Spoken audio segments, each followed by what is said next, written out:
Subscribe करें खबर plus 18 को और प्रेस करें इस बेल को। चालू करेगी और सारी बातों को सुनने के बाद जो न्याय संगत होगा उस पर कार्रवाई करेगी। और हमने कहा जो हमारी ग्रीवेंसेस हैं, 5 साल तक मेहनत कर जिन कार्यकर्ताओं, लोगों ने, नेताओं ने सरकार का निर्माण किया, उनकी भागीदारी पारदर्शी तरीके से होनी चाहिए। उनकी बात को सुना जाना चाहिए। नेता हो, कार्यकर्ता हो, राजस्थान की जनता हो, हमारी जवाबदेही है। और अगर कमी किसी बात की लगती है तो उसको रेखांकित करना, उसमें संशोधन कराना, कहां से पार्टी के खिलाफ की बात है, कहां वो गैर कानूनी है, कहां वो राष्ट्र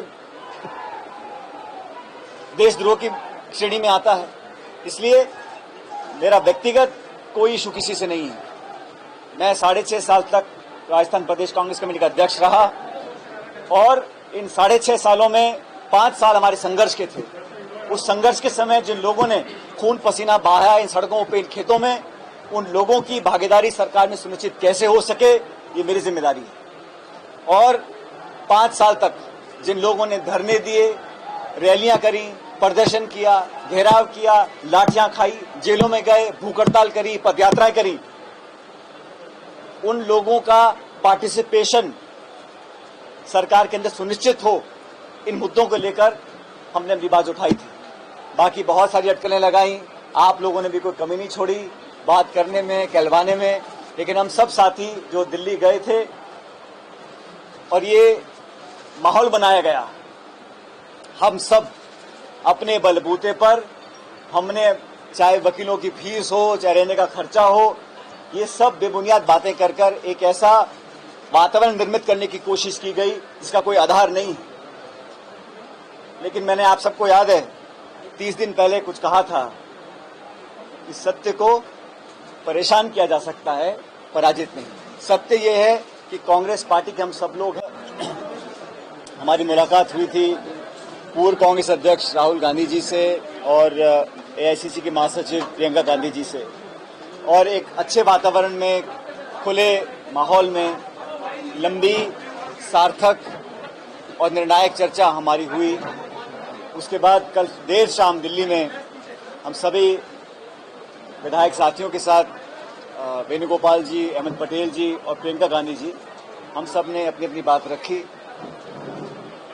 आज से कई हफ्ते पहले, जैसा कि आप जानते हैं, एक सेडिशन के चार्ज में एक नोटिस मुझे मिला था एसओजी के माध्यम से, और हम सबको लगा कि वो देशद्रोह का जो एक चार्ज लगा है वो किसी भी हाल में न्यायोचित नहीं था। और उस आपत्ति को लेकर और जो घटनाक्रम पिछले साल, सवा साल रहा, उसको लेकर हम दिल्ली में जाकर, तमाम साथी हम सब जाकर अपनी बात रखना चाह रहे थे। हम दिल्ली गए, उसके बाद लगातार जो बदलता हुआ घटनाक्रम हुआ उसमें बर्खास्तगी है, निलंबन है, पुलिस के केस हैं, एफआईआर्स हैं, एसओजी है, एसीपी है, विधानसभा का नोटिस है, कोर्ट कचहरी है। लगातार बहुत सी चीजें ऐसी हुई जो मुझे लगा सकारात्मक नहीं था। और हम लोगों ने पहले दिन दिल्ली में जाकर ये बोला था कि हम अपनी समस्याएं, अपने इश्यूज कांग्रेस पार्टी के अंदर रखना चाहते हैं। और आज से 30 दिन पहले जो स्टैंड हम लोगों ने लिया था, हम सभी विधायक साथियों ने एक भी शब्द, एक भी वाक्य, एक भी कदम या एक भी ऐसा एक्शन कभी ना पार्टी नेतृत्व के खिलाफ लिया, ना कांग्रेस पार्टी के खिलाफ लिया। और इतिहास गवाह है, तमाम लोगों ने बहुत सी अटकलें लगाई, बहुत सी अफवाहें फैलाई, लेकिन हम सब ने पहले दिन से बात स्पष्ट कर दी थी। तो आज अपने स्टैंड पर जहां हम 30 दिन पहले थे, आज वहां खड़े हैं।